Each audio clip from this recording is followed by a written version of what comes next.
मुझे लगता है कि विपक्ष गंभीर नहीं है और विपक्ष को गंभीर होना चाहिए।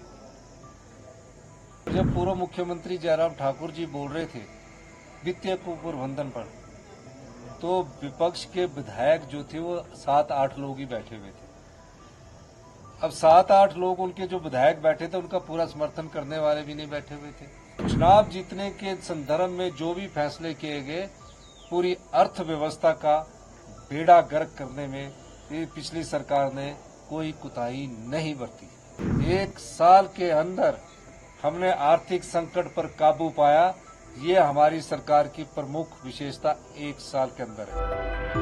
हिमाचल प्रदेश के मुख्यमंत्री सुखविंदर सिंह सुक्खू ने प्रेस कॉन्फ्रेंस करते हुए कहा कि इतिहास में पहली बार ऐसा हुआ है कि मॉनसून सत्र सबसे पहले चला है। विपक्ष की मांग पर एक दिन और बढ़ाया है। मुझे लगता है कि विपक्ष गंभीर नहीं है, विपक्ष को गंभीर होना चाहिए। वित्तीय कुप्रबंधन पर चर्चा वो लाना चाहते हैं। चर्चा हुई, बातचीत हुई।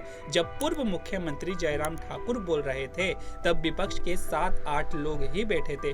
उनका समर्थन करने वाले भी पूरे लोग नहीं थे। वहीं सीएम सुखविंदर सिंह सुक्खू ने आगे क्या कुछ कहा, देखिए वीडियो। आज जब सत्र का समापन हुआ है, विपक्ष ने वॉकआउट किया है, अंतिम दिन मौजूद नहीं था।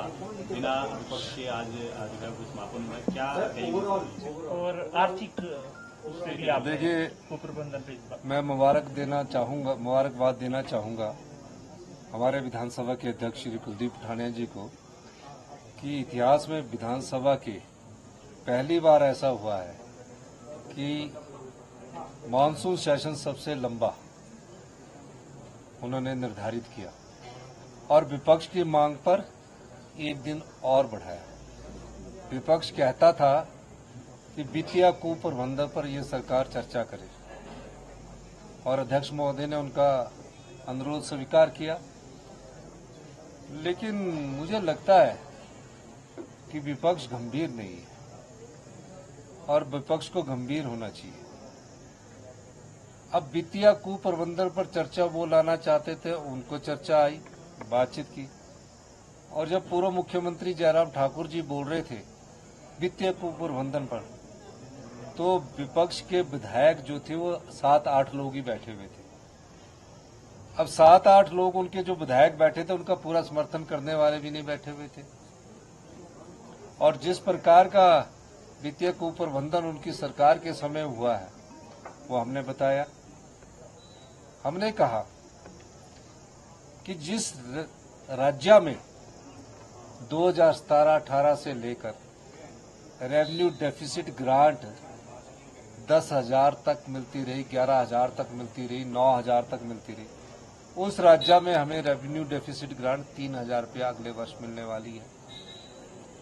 हमने ये भी कहा कि 5 साल जो जीएसटी कंपनसेशन था, जो कि जून 2022 में खत्म हो गया, 17 में शुरू हुआ था, जून 2022 में खत्म हो गया। आपको तकरीबन हर साल कोई 1300 करोड़, 1500 करोड़ रुपया, 1800 करोड़ रुपया मिलता रहा। पूरा डाटा मैंने अंदर पढ़ा है, आपने लिखा होगा, उसको मैंने आपको बताया। फिर रेवेन्यू सरप्लस होने के बाद राज्य की ऐसी हालत क्यों हुई और क्यों नहीं आपने सरकारी कर्मचारियों का डीए दिया, जो 10,000 करोड़ की लायबिलिटी हम पर छोड़ दी। ये सब उनके कार्यकाल का है। 11 दिसंबर 2022 को हिमाचल प्रदेश में कांग्रेस की सरकार बनती है, वित्तीय स्थिति को देखती है। वित्तीय स्थिति से 1 साल के फैसले जो इनकी सरकार के समय थे, बड़े बड़े होटलों को पानी फ्री कर दिया, बिजली फ्री कर दी, 900 संस्थान खोल दिए, 50% बस का किराया महिलाओं के लिए फ्री कर दिया। कहा कि हमें तो चुनाव जीतना है और चुनाव जीतने के संदर्भ में जो भी फैसले किए गए, पूरी अर्थव्यवस्था का बेड़ा गर्क करने में पिछली सरकार ने कोई कुताही नहीं बरती।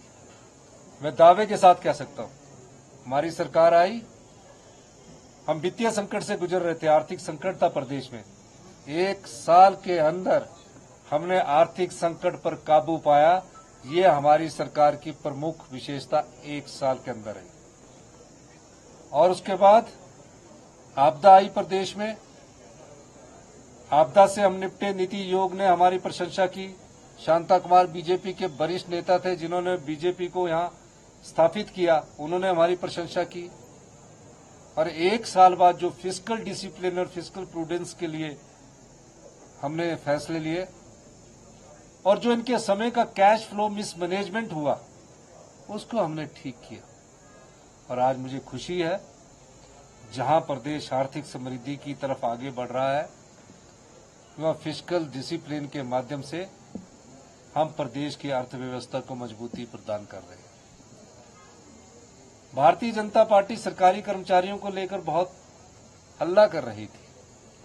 मैं सरकारी कर्मचारियों का, सरकारी अधिकारियों का भी धन्यवाद करना चाहता हूं कि आपने अपनी पे से संबंधित कोई ऐसी आवाज नहीं उठाई और आपको 5 तारीख को हमने पे दी और 10 तारीख को पेंशन भोगियों की हमने पेंशन दी।